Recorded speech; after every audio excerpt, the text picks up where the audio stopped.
Hi, everyone. It's my pleasure to welcome you to this industry scientific seminar being hosted by the Sleep Research Society Foundation. My name is Phil Gehrman. I'm a board member of the Sleep Research Society and president of the Sleep Research Society Foundation. And it's really my pleasure to introduce Dr. Janarkar and Dr. Bijou from Jazz Pharmaceuticals, who are going to share with us about their journey of developing a low sodium oxybate formulation as a treatment for narcolepsy and idiopathic hypersomnia. So I'm going to turn the rest of the presentation over to them. Thank you, Dr. Gurman, for the introduction. And thank you, SRS, for providing us with this opportunity to share this development journey of the low sodium oxybate formulation from bench to bedside. So quite excited to share this, share the development part which this particular product had taken. And I will be sharing the development approach that we took, the preclinical studies to help transition this development formulation into the clinic, a little bit of clinical overview, and then I'll be closing. So, Nika, do you want to share some information on this slide? Absolutely. Thank you, Dr. Janarkar. So before we dive into the details, as Dr. Janarkar stated, I'd like to just quickly go over some important safety information for Xywav, also known as lower sodium oxybate or LSB. This medication contains calcium, magnesium, potassium, and sodium oxybates. It's important to understand the safety parameters surrounding its use. So first, there's a box warning for CNS depression and abuse and misuse.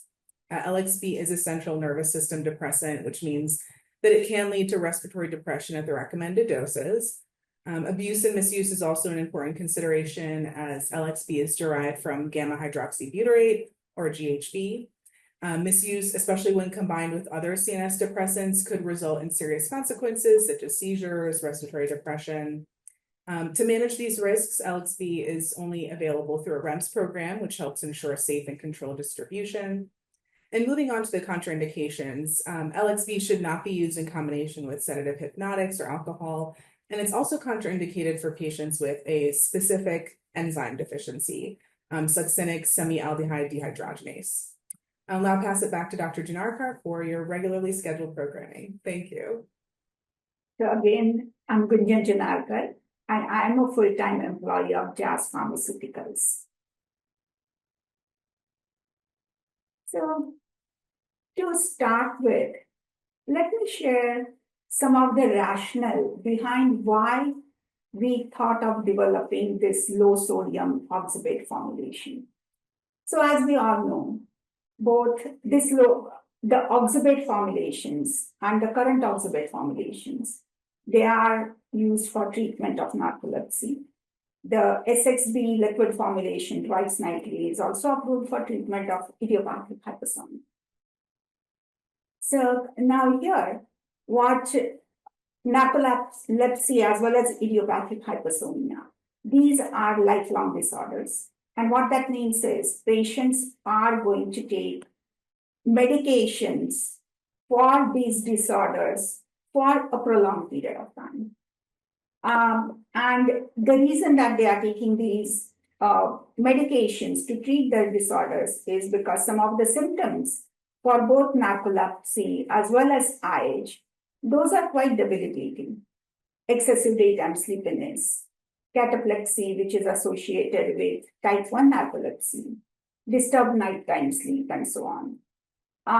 For IH as well, there is excessive daytime sleepiness, as well as sleep inertia and few other symptoms, which do not allow these patients to live.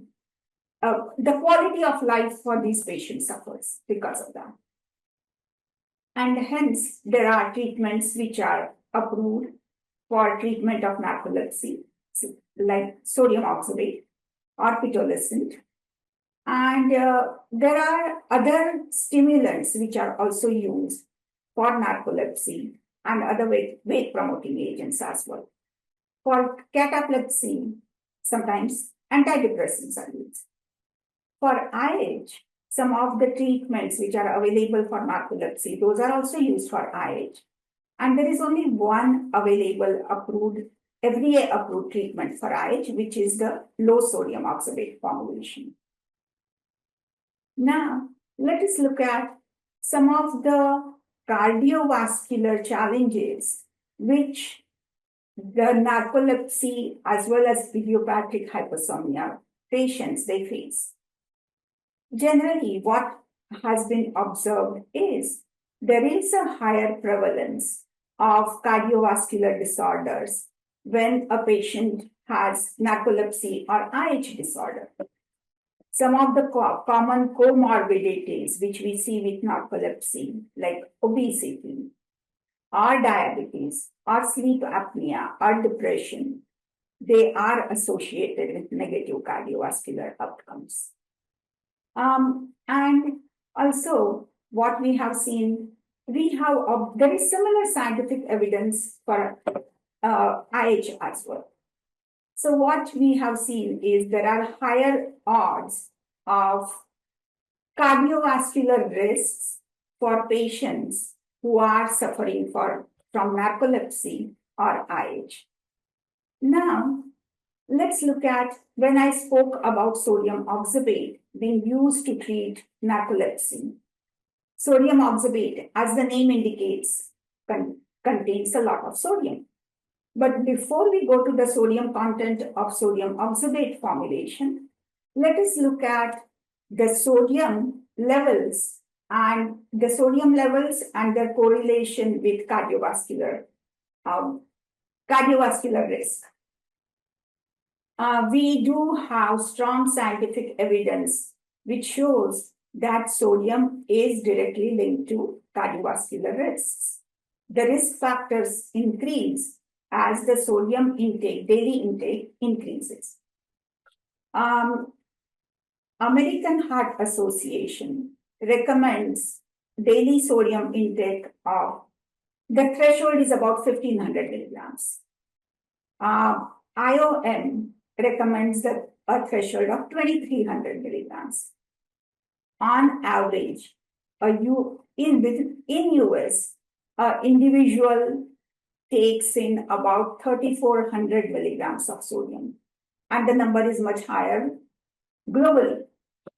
So already when we look at AHA or IOM guidelines as compared to that, our daily sodium intake is fairly reasonably high. It does exceed the recommended levels. Now let's look at sodium oxybate and how does that contribute to this daily sodium intake. Sodium oxybate is a formulation which does have sodium, as the name indicates. And this sodium is present in that formulation to stabilize the oxybate form in solution. So sodium acts as a counterion to that oxybate. So sodium is needed, a counterion to oxybate is needed to be able to maintain oxybate in the solution form. So, and the recommended doses most of the times are between 6 to 9 grams for sodium oxybate.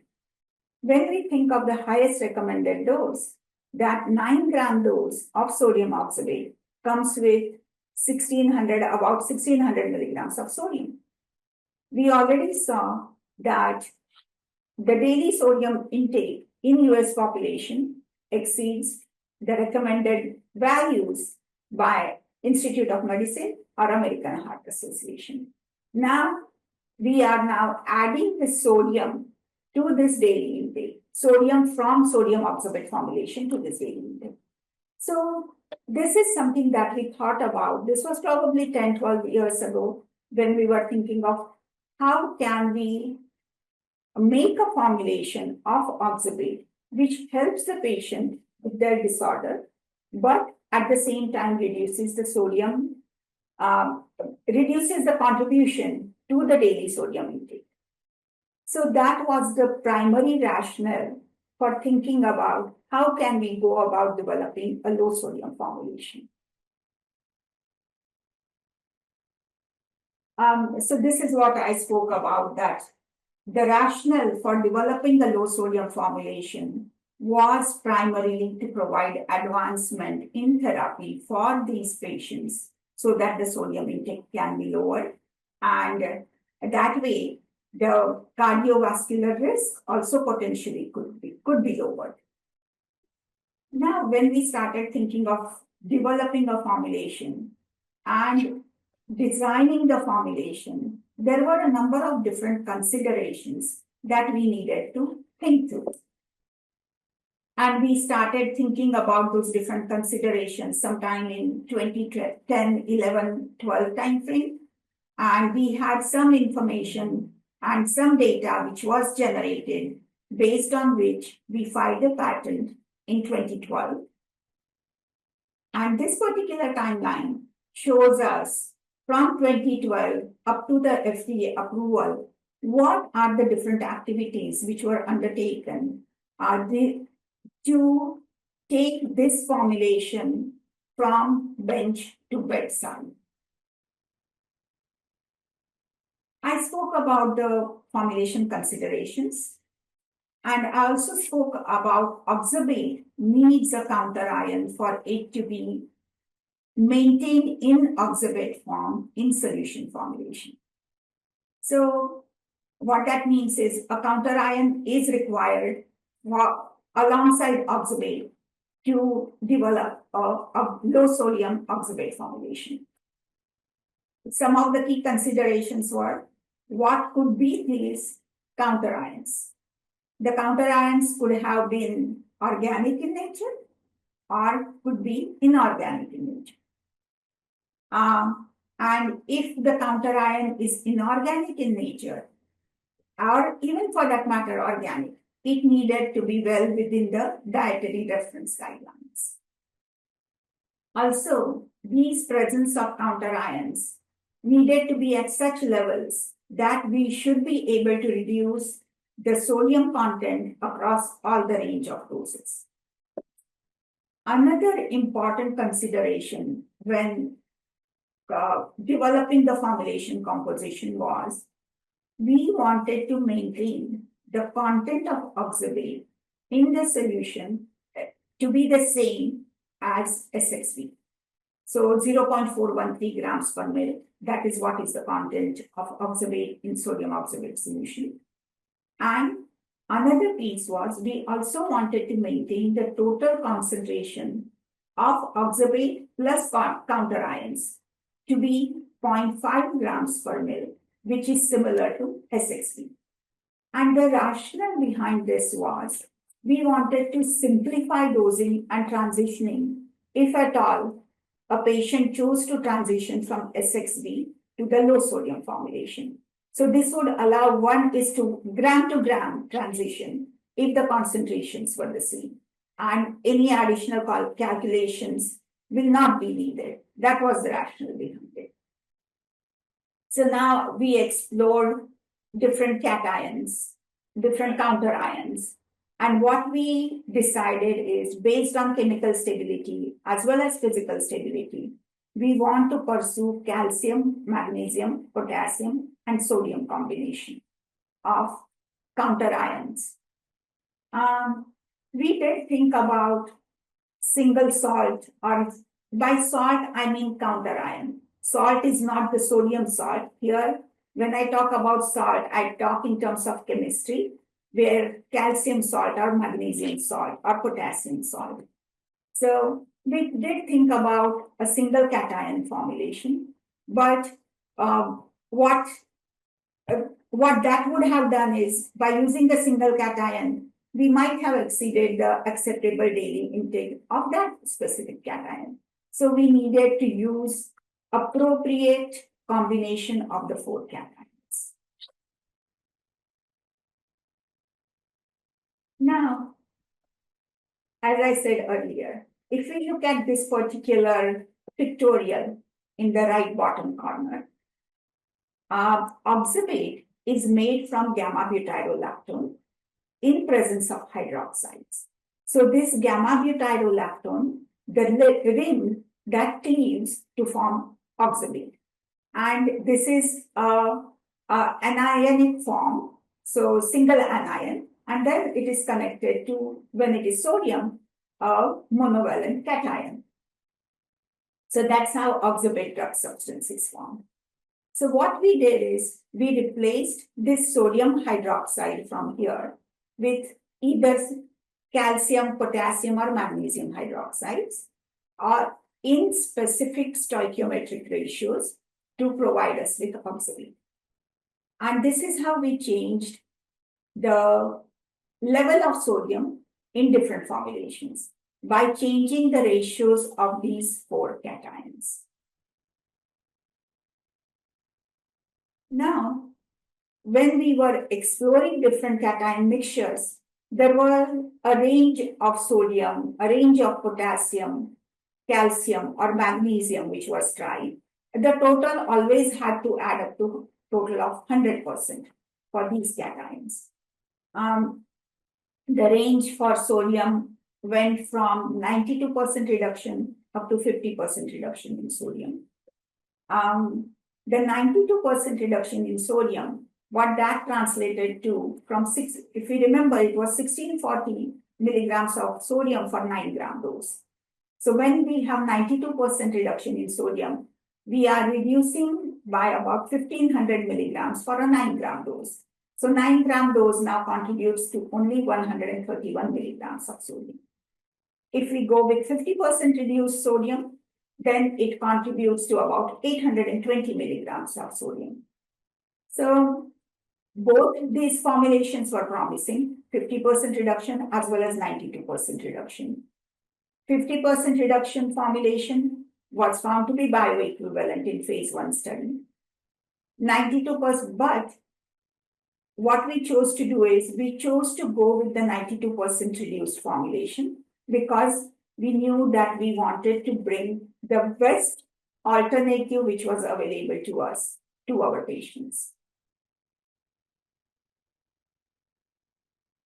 So when we look at the Xywav or the LXB composition, it consists of these 4 cations. Calcium and magnesium are the divalent ones, potassium and sodium are monovalent. And this formulation is at a concentration of 0.5 grams per ml, which is what we started off. That was one of our design principles, which is equivalent to 0.413 grams per ml of oxybate. Another notable piece here is all the 4 cations are well below the acceptable daily limit. So calcium and magnesium well below acceptable daily limit, as well as potassium and sodium. So now if we compare with sodium present in SXD at a 9 gram dose, we are at 109% of DRI versus here, if we, in the LXB formulation, if we look at sodium, we are at 9% of DRI. So a significant change of sodium contribution in this formulation, which again translates to potentially reduced cardiovascular risks. Now I'm going to share a little bit about how we took this formulation from the lab, from the beaker scale to the clinic. So to bridge from beaker to clinic, we did some preclinical studies. And these preclinical studies, the intention of these preclinical studies was to understand whether the presence of these other cations, is there any effect on the intestinal permeability or the GI motility of the GI motility because of the presence of these cations, or the PK profile, or the bioavailability. If these 4 aspects of the formulation were similar to the sodium oxybate formulation, then we would feel comfortable that, okay, this formulation likely is going to provide us with the same efficacy as well as potentially safety as sodium oxybate. So these are the 4 studies that we carried out. And now if we look at let me talk a little bit about the permeability study. And this is the TAKO2 intestinal permeability study. This study, we carried it out to assess whether the permeability of oxybate across GI mucosa is same as for LXD is same as SXD. And this particular study primarily looks at carrier-mediated transport, which means the active transport of a molecule across GI mucosa. And what we found is whether we use the individual cations or mixed cation formulations, the permeability was comparable. So our inference from this was we should get similar permeability for low sodium formulation as sodium oxybate.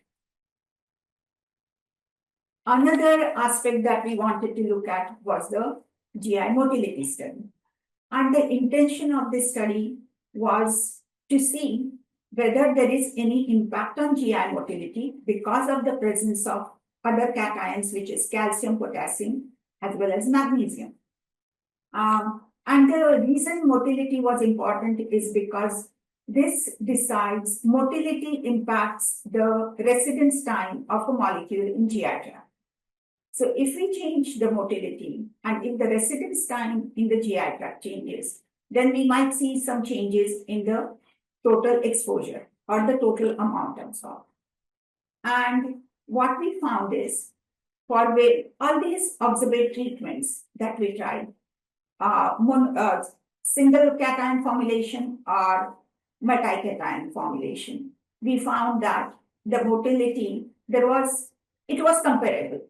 We did not see any appreciable difference in the motility because of different cations. Then after this, we moved to the rat PK study. And again, this was to understand the PK profile. Do mixed cations change the PK profile? And here, this was an interesting study where we found that the AUC values for oxybate were the highest in SXB formulation, and the AUC for magnesium oxybate and mixed cation oxybate was comparable. So this was an interesting finding here. Now, although this was an interesting finding, what we did is we decided, okay, let us go to a different model, which is more predictive of PK profile or pharmacokinetics, which is a more predictive model for the pharmacokinetics in humans. So we used a dog model for that. And in the dog model, we administered the mixed cation oxybate formulation, which is LXD and SXB, at 2 different doses, and compared the Cmax and AUC of those 2 formulations.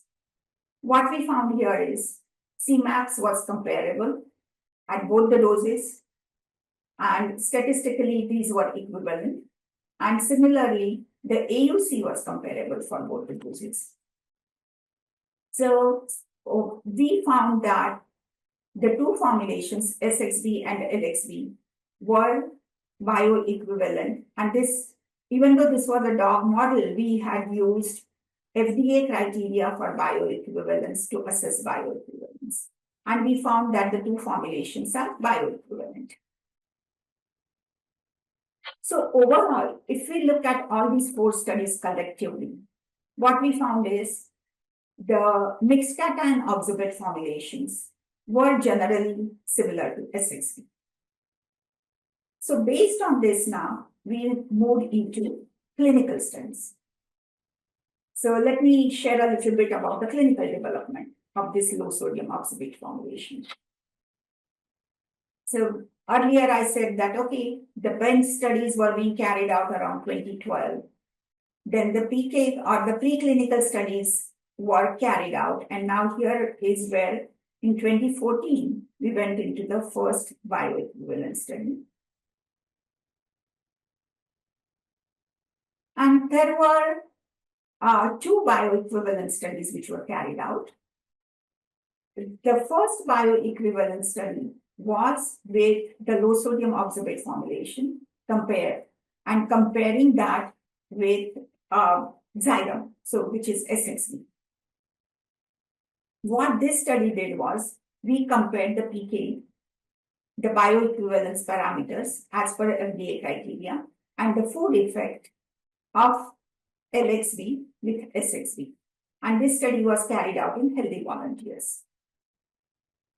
One of the key and surprising findings of this study was AUC met the bioequivalence criteria under both fed and fasted conditions. But when we looked at Cmax, the bioequivalence criteria was met under fed conditions, but not under fasted conditions. So this was a very surprising finding because our preclinical studies more primarily showed similarity. This was not expected. So now we started looking at, okay, what could be the reason for this lack of bioequivalence under the fasted condition? One thought was, could it be related to the volume of water which was ingested along with the formulation in the study? In the study, we had used a larger volume of water as compared to what is done as per the PR. So we looked at, that was the primary intent of this study number 2, where we looked at the impact of water volume on absorption. And again, we found that Cmax did not meet BE criteria under fasted conditions. So water did not contribute to this lack of bioequivalence. Volume of water did not contribute to this lack of bioequivalence. So the next step that we did is, in order to understand the finding, was we decided to run a PBPK modeling. So this is the physiological based pharmacokinetic model. And in this modeling, one tries to understand the interrelationship between the physicochemical parameters of the drug, the pharmacokinetics, the biopharmaceutical aspects of the drug. And we had significant amount of data from these two, study 1 and study 2, as well as from preclinical models. And we had the understanding of the physicochemical characteristics of the drug. So this is what we fed into the PBPK modeling. In this PBPK modeling, we were trying to understand the GI absorption of oxybate. One of the findings in this modeling was sodium-dependent monocarboxylate transporters potentially are contributing to oxybate absorption. So, if at all these MCTs are contributing to sodium-dependent MCTs are contributing to oxybate absorption, that could potentially lead to slightly slower absorption rate. But what we had seen was, even though the absorption rate was lower, our AUC in both the studies under both fed and fasted conditions was the same, which means that the overall exposure was maintained. So that was one finding. But again, this finding, as compared to the PECO2 cell finding, where we did not find any influence on active transport, was these two findings did not match. But this is what we observed. So here, these next few slides give some more details about the studies which I already spoke about. So I will not go through the details of the slides. One aspect I do want to point out, that when in this study, after the study 2, we pulled the data and we wanted to check, is there any relationship between the Cmax and the incidence of nausea and vomiting? And the pooled data did demonstrate positive relationship between Cmax and the incidence of nausea and vomiting. And this also talks about what I spoke about earlier, the PBPK modeling. So I have gone over the key findings here.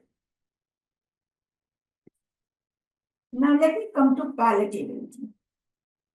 Palatability, this was an exploratory objective in study 1.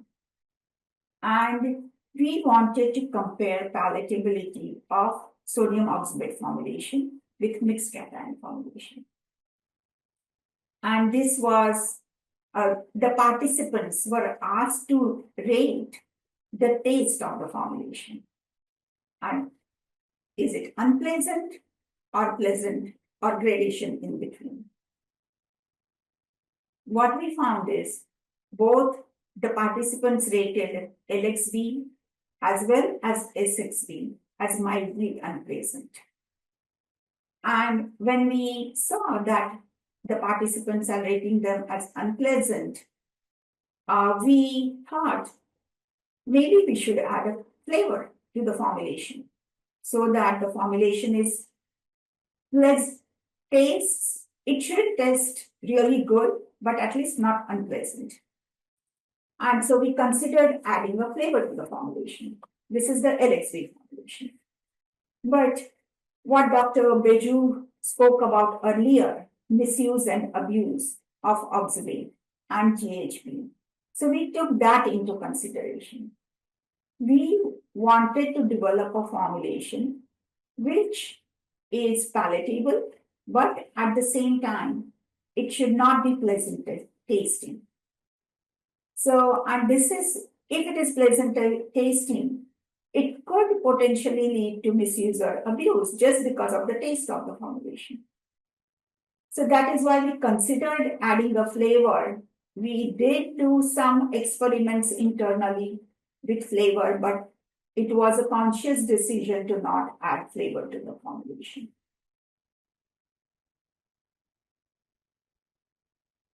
So now, if I summarize these phase 1 PK studies, what one can say is, yes, overall the exposure of the two formulations, SXB and LXB, is comparable.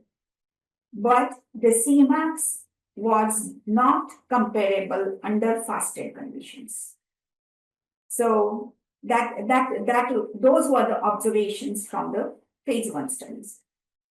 Since we had found that the exposure or the AUCs are comparable, what we decided is, we decided to take this formulation into a phase 3 study, and we had some level of confidence that as the exposure is similar, AUCs are similar for SXB and LXB, we should get comparable efficacy. And that is what the phase 3 study was. So here, based on all the studies and investigations which had happened until 2017, we utilized all those learnings to start the phase 3 study with the LXB formulation in narcolepsy. This was soon followed by the phase 3 study in IH.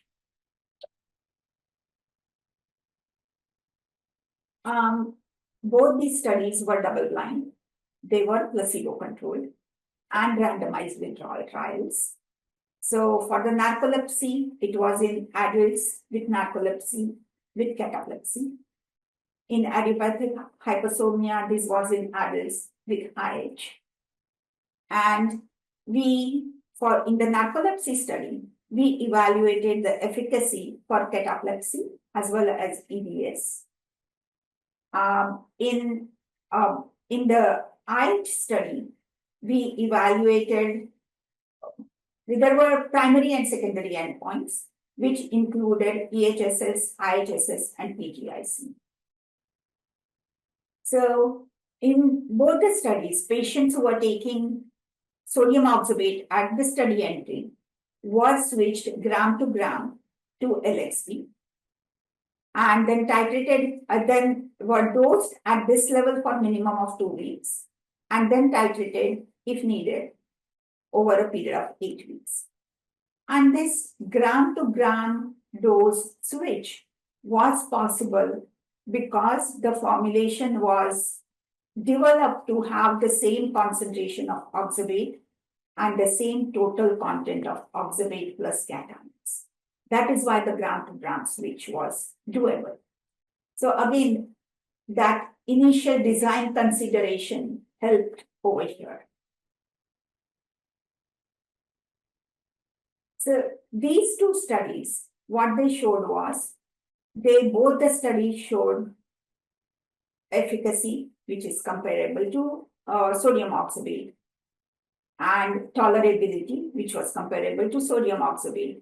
They also showed that gram-to-gram switch was possible. So based on these studies, then we filed with FDA for approval. We were granted approval for narcolepsy, I think it was in the middle of 2020.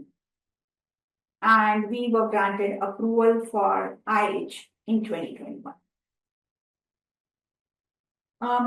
Earlier, I had mentioned about a LXV formulation, which was 50% sodium.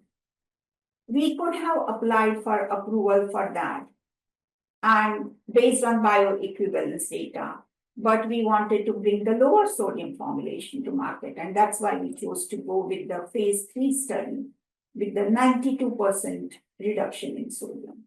That is the formulation we took forward.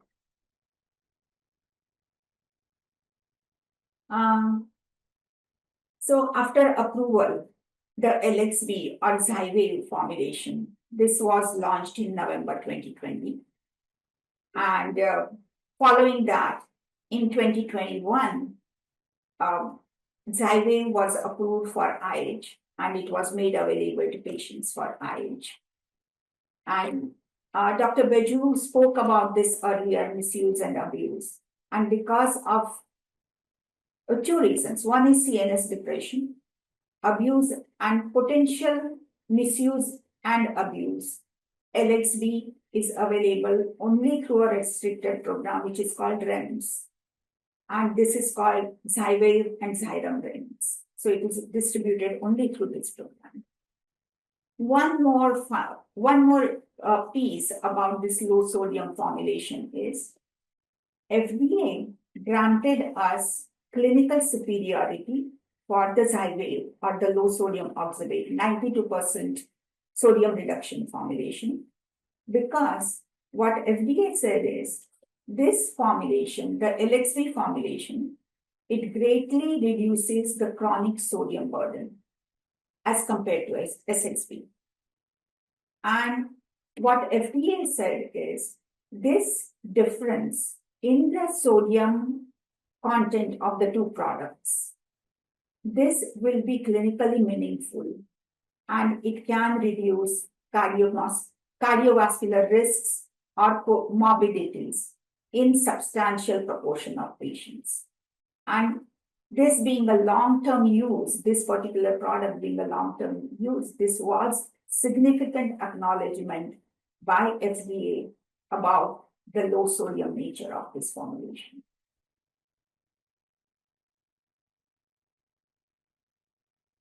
So if I were to summarize this development history of low sodium oxybate, one thing that I would like to acknowledge is this is a project where there was very close collaboration with formulation, with preclinical scientists, with clinical scientists, with regulatory, with the goal of providing the best alternative advanced formulation to the patients. And we started this particular project with the aim of reducing sodium content in oxybate-based formulations, and we were able to achieve that goal successfully. And so what we believe is this reduction in this, and FDA also acknowledged that by providing us with this clinical superiority.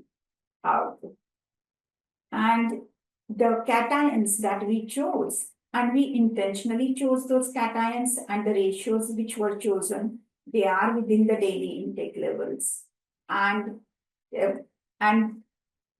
finally, the efficacy and safety of this formulation was shown in pivotal clinical trials. These were phase 3 clinical trials. And we were able to submit these formulations to FDA for approval for narcolepsy and IH. And now they are available to these patients. So I'd like to pass on to Dr. Biju to talk about the safety information. Thank you so much for that informative presentation, Dr. Janarkar. As you mentioned, I'll close with just a few slides on the important safety information. So looking at this first slide, as we touched on previously, and as Dr. Janarkar mentioned, Xywav does have a warning for CNS depression. So it is important to avoid using the medication with other CNS depressants like opioids, benzodiazepines, and other sedating medications. If patients are on these concomitant medications, dose adjustments or pausing LXB should be considered, especially when opioids are involved. Patients should also avoid hazardous activities like driving or operating any machinery for at least 6 hours after taking LXB as well.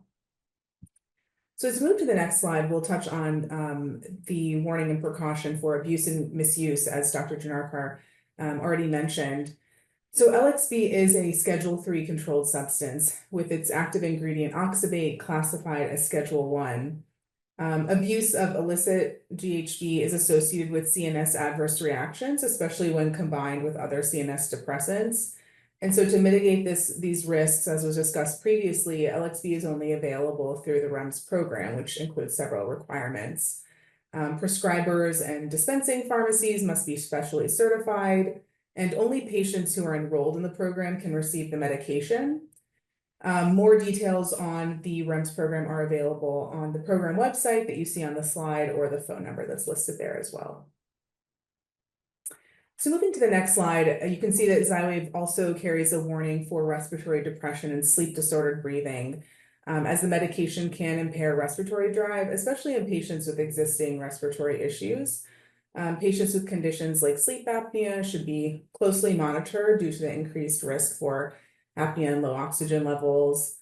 And in terms of mental health, depression and suicidal thoughts can occur with LXB. Patients should be promptly evaluated if those symptoms arise, especially those with a history of mental health concerns as well. And now touching on the last slide, finally, patients taking LXB can experience other behavioral or psychiatric side effects. So important to monitor them while on therapy. Additionally, parasomnias like sleepwalking can occur, so it's important to evaluate these episodes thoroughly and consider appropriate interventions where needed. For more detailed prescribing information, as it states, please do visit xywavehcp.com.